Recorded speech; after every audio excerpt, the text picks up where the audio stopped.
Hello, my name is Alexa Pritz, and in this PowerPoint, I will review my methodology for analyzing a lesson and then dive into my findings of the lesson I observed.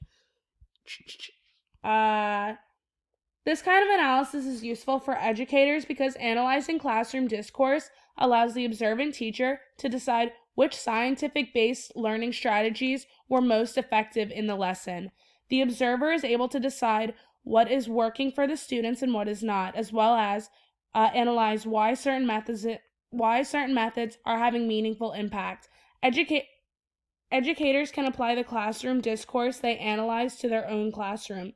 From here, they can reflect on if using these strategies had the same impact on their students as it did on the classroom that they observed. The video I chose was Sophia Moray's Social Studies and English Language Arts lesson with beginning level ELLs. In this lesson, Ms. Moraes focused on similes. The students read a poem, Between Two Languages by Juan Manuel Garcias. The poem is about being able to speak both English and Spanish, a topic the students can relate to, and features the figurative language the students are working on, similes. The two concepts I will be discussing are Ms. Moray's use of comprehensible input strategies and her students' use of their first language, Spanish.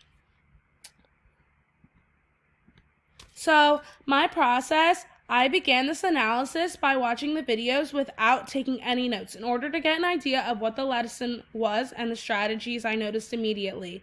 I then watched it a second time, taking brief notes of all the strategies I saw being utilized. From there, I narrowed it down to the two strategies I wanted to focus on. When working with this analysis, I watched Ms. Moray's lesson 6 or 7 times. After I decided the two strategies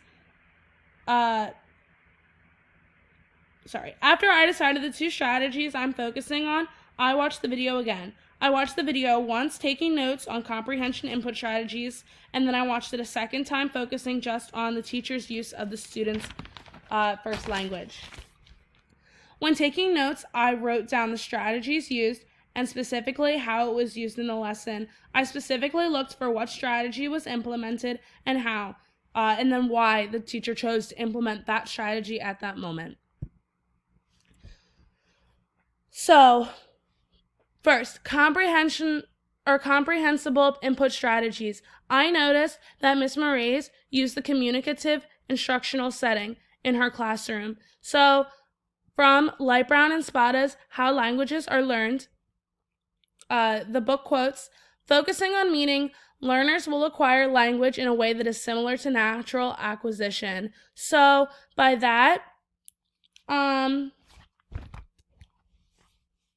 I mean that the teacher uses methods such as props and gestures in order to allow the student to gain contextual clues about what is being said around them. So, hand movements. So, for example, Miss Moray's used hand signals when giving instructions for the lesson and giving prior knowledge. So specifically, she said, yesterday, thumbs backwards, we shared our ideas, and then she said like smelly, waving with her hands over her nose, and 1 minute, and we'll read the poem. So she used her hands to kind of act out what she was saying so her students could comprehend what was being said. Another comprehensible input strategy she used was slowing down her speech and dictating her words. And then she clarified vocabulary to ensure that students are understanding the meaning of the text. But one thing I really liked, which was a great example of her using tools and strategies to convey meaning of the content, was she drew a picture of what was being, what the author was saying. So the author was talking about feeling like English and Spanish are two different mountains and they wish they could just fall into the river. And that can be really a complex idea. It's kind of an abstract thought that the author was trying to convey. So she drew a picture on the board to kind of help the students visualize what was being said in the text. So I thought that was awesome. And I thought it was awesome because it facilitated learning.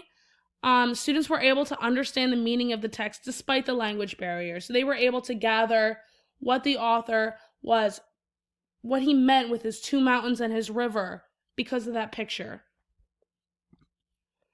So the second strategy that I focused on was the teacher's use of students' first language, specifically with scaffolding. So she used the L1 to reiterate an idea or key vocab. So specifically, she said, like differente into so she said like differente, which was to convey the meaning of their similarities and how their similes and how they're similar or different to their ideas from last class. So she said, "Oh, I love these. They're differente from last class." So that was good. And then also she would repeat key vocab so that students were able to, hear the word in English, hear it in Spanish, and then hear it in English again. So she said, the artist, el artiste, the artist, the author. So she gave a lot of different ways a lot of different synonyms, and then also said it in Spanish so that the students had every opportunity to comprehend what the word was that she was saying. And then another thing that I absolutely loved is she allowed the students to respond in their native language.